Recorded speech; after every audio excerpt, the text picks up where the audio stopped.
देश भर में शुक्रवार को भगवान जगन्नाथ की रथ यात्रा निकाली जा रही है। अहमदाबाद के जमलपुर स्थित मंदिर में सुबह मंगला आरती हुई, जिसमें गृह मंत्री अमित शाह और उनका परिवार शामिल हुआ। इस दौरान भगवान को खिचड़ी का भोग लगाया गया। 7 बजे के बाद रथ यात्रा शुरू हुई। अहमदाबाद में भगवान को सुबह 5 से 6 बजे तक तीनों मूर्तियों को रथ पर बैठाया गया। मुख्यमंत्री भूपेंद्र पटेल ने पाहिंद विधि कर रथ यात्रा की शुरुआत की। इसमें रथ के आगे सोने की झाड़ू लगाई जाती है। रात तकरीबन 8:30 पर भगवान वापस मंदिर लौटेंगे। वहीं पुरी में भगवान जगन्नाथ, बलभद्र और सुभद्रा के रथ शाम को 4 बजे खींचे जाएंगे। उदयपुर में करीब 80 किलो चांदी के रथ में भगवान सवार होंगे। वहीं छत्तीसगढ़ में रथ यात्रा की धूम होगी। सीएम साय गायत्री नगर के जगन्नाथ मंदिर में जाएंगे और पूजा अर्चना कर भगवान से प्रदेशवासियों के लिए सुख समृद्धि की कामना करेंगे।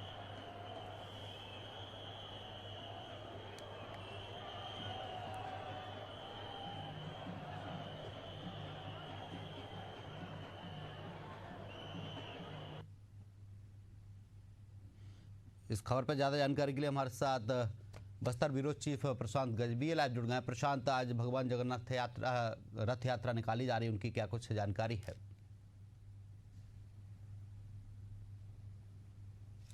पूजन किया गया और जिसके बाद भगवान जगन्नाथ स्वस्थ हो चुके हैं और आज जो है उन्हें नगर भ्रमण के लिए निकाला जाएगा। आप मेरे पीछे ये रथ देख सकते हैं। ये रथ तैयार हो रहा है और ये शाम तक पूरी तरीके से तैयार हो जाएगा और उसके बाद इस रथ को भी सजाया जाएगा। जिस तरीके से ये 2 रथ तैयार हो गए हैं, क्योंकि जो भगवान जगन्नाथ की नगरी पुरी है, उसके बाद बस्तर ही एक ऐसी जगह है जहां पर 3 रथों को निकाला जाता है, जिसमें भगवान जगन्नाथ, बलभद्र और सुभद्रा, ये तीनों को विराजमान किया जाता है। और ये जो रस्म है, ये जो परंपरा है, 617 साल से चली आ रही है और ये 618वां गोंचा है। हमारे साथ अभी गोंचा समिति के अध्यक्ष भी मौजूद है, उन्हीं से बातचीत करते हैं। वेद प्रकाश जी मौजूद हैं, उनसे बातचीत करते हैं। वेद प्रकाश जी मौजूद हैं जो जानकार है और इस बारे में सारी चीजें हमें बताएंगे कि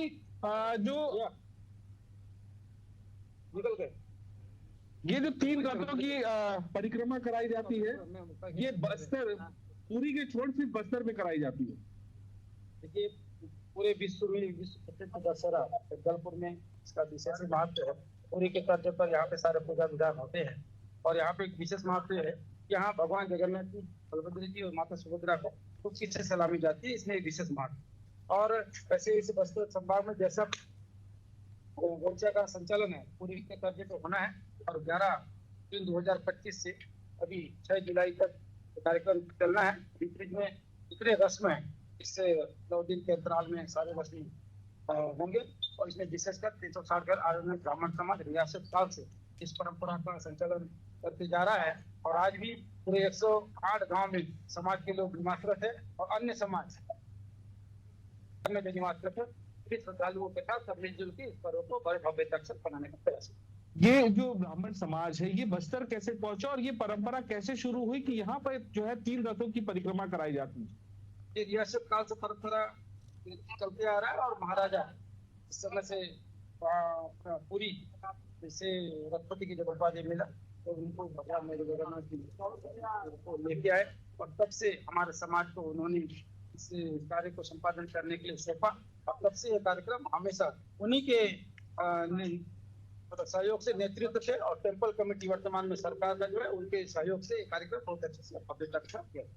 तो देखिए, 618 साल मतलब 618वां गोंचा है। ये गोंचा पर्व जो है बस्तर के लिए दशहरा के बाद दूसरा बड़ा पर्व माना जाता है। किस तरीके से मनाते हैं आप बस्तर वासी इसको? देखिए, बस्तर में दशहरा का बाद सबसे बड़ा जो पर्व है गोंचा का पर्व। गोंचा का पर्व जो है बस्तर वासियों के जन जन के मन मन में बसा हुआ ये पर्व है और इसको बड़े ही हर्षोल्लास के साथ मनाया जाता है। और विशेष रूप से बस्तर में जो गोंचा का पर्व है, इसमें तुक्की का जो खेल है वो इस पर्व को विशेष बनाता है और सारा बस्तर इसमें उमड़ता है। बस्तर वासियों के मन का ये त्योहार है, जन जन का ये त्योहार। देखिए, जो तुक्की का जिक्र बार बार हो रहा है, मैं तुक्की दिखाना चाहूंगा। जो तोप की सलामी बोली जाती है वो तोप की सलामी नहीं, यहाँ पर बस्तर में खास होता है। बस्तर में ये तुक्की जो है ये इस तरीके से बनाई जाती है लकड़ी से और इस किसके द्वारा जो है सलामी दी जाती है। ये जो पेंगू का फल है, इस पीछे से डाला जाता है और इसको जो है हिट किया जाता है, जिससे ये जो है फूटता है और आवाज करता है। तो ये तोप ही सलामी जिस तरीके से दी जाती है, तो यहाँ पर बस्तर में खास तौर पर ये तुपकी से सलामी दी जाती है। और ये रथ जो है, नया रथ तैयार हो रहा है। 3 रथ हर साल परिक्रमा में होते हैं, लेकिन एक रथ को नहीं तैयार किया जाता, 2 रथ पुराने जो रहते हैं उन्हें जो है परिक्रमा में लाए जाते हैं। तो ये नया रथ जल्दी तैयार हो जाएगा और उसके बाद सजने के बाद शाम को इसी तीनों रथों से भगवान जगन्नाथ, बलभद्र और सुभद्रा की नगर भ्रमण के लिए निकलेंगे। जी प्रशांत, कितनी संख्या में लोग इसमें मौजूद रहते हैं और क्या सुरक्षा व्यवस्था इस दौरान रहती है जब रथ यात्रा निकाली जाती है? कितने किलोमीटर तक ये रथ यात्रा निकाली जाती है?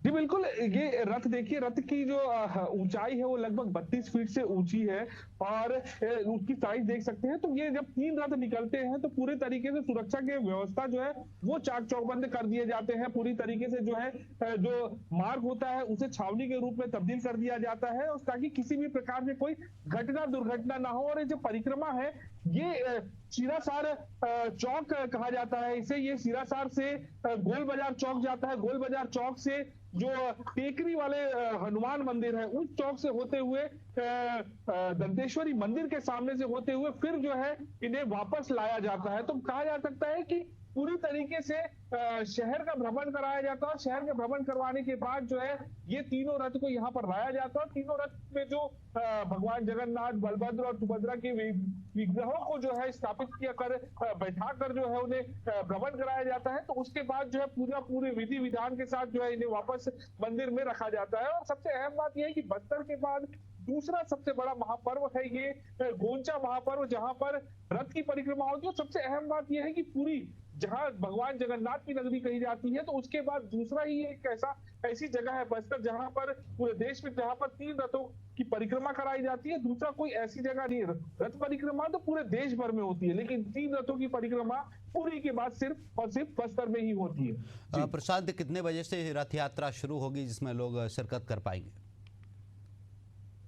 जी बिल्कुल, ये रथ यात्रा लगभग जो है 4 बजे के आसपास से शुरू हो जाएगी। और उसके पहले यहाँ जिस तरीके से आप देख सकते हैं कि लगभग थोड़ा लोग आना शुरू जरूर हो गए, लेकिन यहाँ पर फिर भी खाली जगह दिख रही है। लेकिन जब 4 बजे के आसपास का समय होता है तो यहाँ पर खड़े होने तक की जगह नहीं होती है। लोगों की भीड़, लोगों का हुजूम इस तरीके से यहाँ पर पहुंचता है और लोग जो है यहाँ पर रथ यात्रा को देखने के लिए, भगवान जगन्नाथ, बलभद्र और सुभद्रा की रथ यात्रा को देखने के लिए लोग यहाँ पर भीड़ उमड़ पड़ती है। बस्तर ही नहीं, बस्तर के आसपास का जो क्षेत्र है, जो उड़ीसा का जो क्षेत्र है, जो बस्तर से लगा हुआ राज्य का जो क्षेत्र है, वहां से भी लोग यहाँ पर पहुंचते हैं और इसमें शामिल होते हैं। क्योंकि जो लोग पूरी नहीं पहुंच पाते वो लोग बस्तर पहुंचना चाहते हैं, क्योंकि दोनों में से समानताएं काफी ज्यादा है। क्योंकि यहाँ पे भी 3 रथों की परिक्रमा होती है, वहां पे भी 3 रथों की परिक्रमा होती है। हालांकि वो भगवान जगन्नाथ की नगरी है और वहीं से इस रथ की उपाधि लेकर जो है वो यहाँ के रियासत काल में महाराज पहुंचे हुए थे। उसके बाद जो है वो भगवान जगन्नाथ को जो है समर्पित किया था, जिसके बाद से 617 साल पूरे हो चुके हैं और अनवरत ये रस्म जो है, ये परंपरा जो है ये लगातार चली आ रही है। और अब भी जो है ये 618वां साल है जब इस परंपरा का निर्वहन किया जा रहा है। और जिस तरीके से बस्तर ही नहीं, बस्तर में जिस तरीके से जो 308 आरण्य ब्राह्मण समाज है जो यहाँ पर टेम्पल कमेटी में है, वो तो इसे खास तौर पर मनाते ही है, जो 108 गांव में बस्तर के हैं। लेकिन बस्तर के अलग अलग क्षेत्रों से जिस तरीके से बस्तर के दशहरे में लोग यहाँ पर रथ को देखने के लिए पहुंचते हैं, वैसे ही आज गोंचा पर्व के दिन भी लोग यहाँ पर पहुंचते हैं और इस परिक्रमा को देखते हैं। और भगवान जगन्नाथ, बलभद्र और मां सुभद्रा की जो मूर्ति है, जो जब यहाँ पर इनको विराजमान करके नगर भ्रमण कराया जाता है, तो देखने लायक माहौल होता है कि किस तरीके से लोग यहाँ पर पहुंचते हैं। और आप देखिए कि ये पीछे जिस तरीके से ये पेंगू और ये जो तुपकी का उपयोग किया जा रहा है,